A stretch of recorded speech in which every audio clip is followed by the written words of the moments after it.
میرے ایک دوست ہیں بڑے اخبار میں لکھتے ہیں، ان کی فون آیا مجھے، کہتے ہیں تم نے ہماری ناک کٹوا دی ہے معاشرے میں۔ میں نے کہا اچھا کیا ہوا ہے؟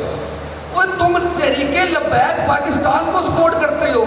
میں نے کہا ہاں کیوں، کیا ہوا؟ میرا پہلا تعارف علامہ خادم حسین رضوی صاحب سے یہ تھا کہ مجھے اپنا پروگرام کرنا تھا، اور میرے پروڈیوسر حسین حیدر صاحب نے کہا خادم حسین رضوی لائن اپ کر دوں، تو میں نے کہا کہ خادم حسین رضوی کون ہے؟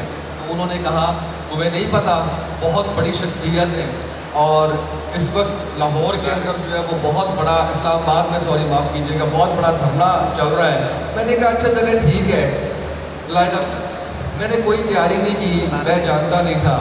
چلتے چلتے مجھے کسی نے کہا کہ علامہ صاحب گالیاں دیتے ہیں۔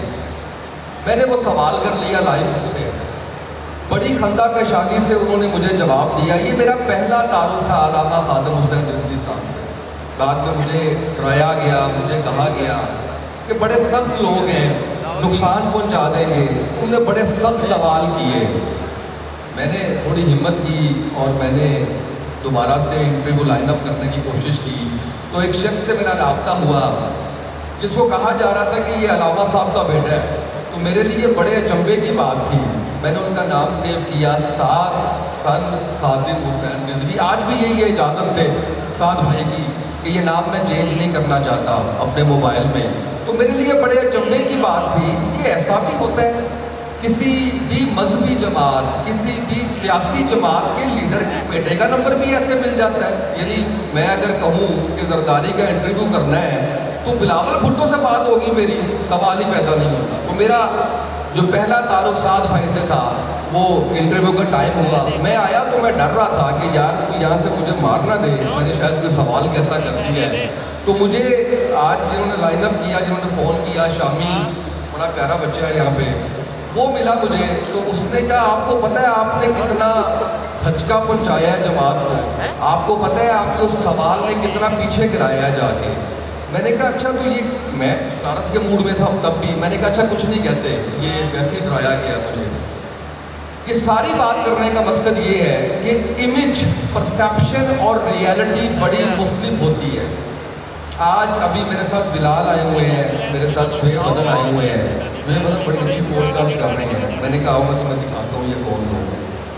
تو انہوں نے مجھے کہا کہ آپ کیا بات کریں گے ان میں نے بھی کافی کوشش کی تیاری کروں، صبح صبح اسپیچ لکھوائی، پھر میں نے کہا نہیں یہ دل سے بولنے والی باتیں ہیں، دل سے کرتے ہیں۔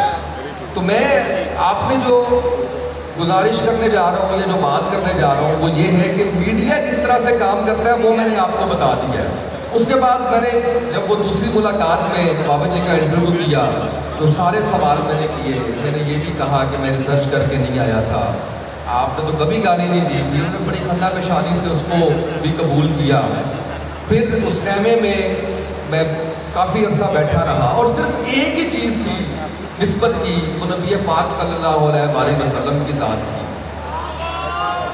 اور علامہ خادم حسین رضوی صاحب نہ تو کسی مل کے مالک تھے، نہ بادشاہ تھے، نہ کوئی بہت ہی ارب پتی کھرب پتی تھے، لیکن آج جو کچھ انہوں نے کمایا ہے، جو کچھ آج ہم دیکھ رہے ہیں، اگر میں اس کی بات کروں تو اس کے اندر علامہ صاحب نے اپنے آپ کو ایک سچا عاشق رسول صلی اللہ علیہ وسلم اپنے آپ کو ثابت کیا ہے۔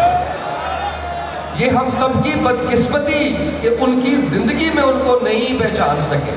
میں نے چھانا پھٹکا، میں نے بابا جی سے کہا، میں نے کہا کون کھانا کھلا رہے ہیں؟ ابھی میں لنگر کر کے آ رہا ہوں۔ میں نے کہا یہ کون فنڈنگ کر رہا ہے آپ کو؟ ایک شخص آیا، اس نے ایسے پیسے رکھے، انہوں نے کہا بابا جی یہ لنگر کے لیے، بابا جی یہ سیکیورٹی کے لیے، یہ فلائی انتظامات کے لیے۔ تو یہ وہ چیز تھی جس نے مجھے قریب کرتے چلے گئے، اور مجھے سر آپ نے 3 منٹ کہا ہے، مجھے صرف 2 منٹ اور چاہیے ہوں گے، میں بڑی امپورٹنٹ بات اور بھی کرنا چاہ رہا ہوں۔ وہ یہ ہے کہ ابھی میں پیچھے ابھی مجھے انہوں نے کہا، میڈیا نے روکا، آپ کے میڈیا نے، انہوں نے کہا آپ نے پوڈ کاسٹ کی ہے سعد بھائی کے ساتھ، ایک سوال میں بھی آپ سے کرنا چاہتا ہوں جیسا آپ نے سوال کیا تھا، 4 میں سے ایک کو چنیں۔ ایک نام لیا سعد حسین رضوی، ایک نام لیا نواز شریف، ایک لیا زرداری اور ایک لیا مریم نواز۔ تو میں نے کہا سوال ہی غلط ہے، سعد حسین رضوی تو میرا بھائی ہے، اس کا تو نام جب آ جائے گا تو میں باعث ہو جاؤں گا، میری بات ہی جو ہے وہ ادھر ختم ہو جائے گی۔ تو یہ جو عکس ہے بابا جی کا، اور جس طریقے سے سعد بھائی نے اس تنظیم کو، اس جماعت کو دن رات محنت کر کے آج جس ڈائریکشن میں لے کے جا رہے ہیں، اس کے اوپر کوئی سوال نہیں اٹھا سکتا، کوئی بات نہیں کر سکتا۔ ایک آخری بات جو میں آپ کے گوش گزار کرنے جا رہا ہوں، یہ راستہ لمبا ہو سکتا ہے، کٹھن ہو سکتا ہے، مشکل ہو سکتا ہے، گرانے کی کوشش کی جا سکتی ہے، گر سکتے ہیں، لیکن جس کا نام حافظ سعد حسین رضوی ہے وہ پیچھے نہیں ہٹے گا، وہ رکے گا نہیں، وہ بکے گا نہیں، وہ کبھی ہار نہیں مانے گا، وہ جیتے گا، چاہے وہ 2 سال میں جیتے، چاہے 10 سال میں جیتے، چاہے 20 سال میں جیتے۔ آخری بات، میں بڑا قریب ہوں تحریک لبیک پاکستان کے۔ کسی نے مجھے کہا کہ آپ سیکٹری اطلاعات ہیں، کسی نے کہا آپ پے رول پہ ہیں۔ میرے ایک دوست ہیں، بڑے اخبار میں لکھتے ہیں، ان کی فون آیا مجھے، کہتے ہیں تم نے ہماری ناک کٹوا دی ہے معاشرے میں۔ میں نے کہا اچھا کیا ہوا ہے؟ وہ تم تحریک لبیک پاکستان کو سپورٹ کرتے ہو؟ میں نے کہا ہاں کیوں، کیا ہوا؟ وہ اتنی پرتشدد جماعت کو۔ میں نے کہا اچھا شاید آپ کو لگتی ہے، مجھے نہیں لگتی، اس پہ ڈیبیٹ کر لیتے ہیں، بیٹھ جاتے ہیں۔ وہ پاکستان تحریک انصاف کو سپورٹ کرتے تھے۔ 4 ماہ گزرے، نام لینا تک پاکستان تحریک انصاف کا اس وقت بند کر دیا گیا ہے۔ کوئی شخص پاکستان تحریک انصاف کا نام نہیں لے سکتا۔ اس سے بڑی وہ جماعت جس نے تحریک لبیک پاکستان پہ تشدد کر کے اس کو پرتشدد قرار دیا، آج اس سے بڑی پرتشدد جماعت جو ہے وہ کوئی لیبلڈ نہیں ہے پاکستان میں، اس کا صرف نام پاکستان تحریک انصاف۔ بہت شکریہ۔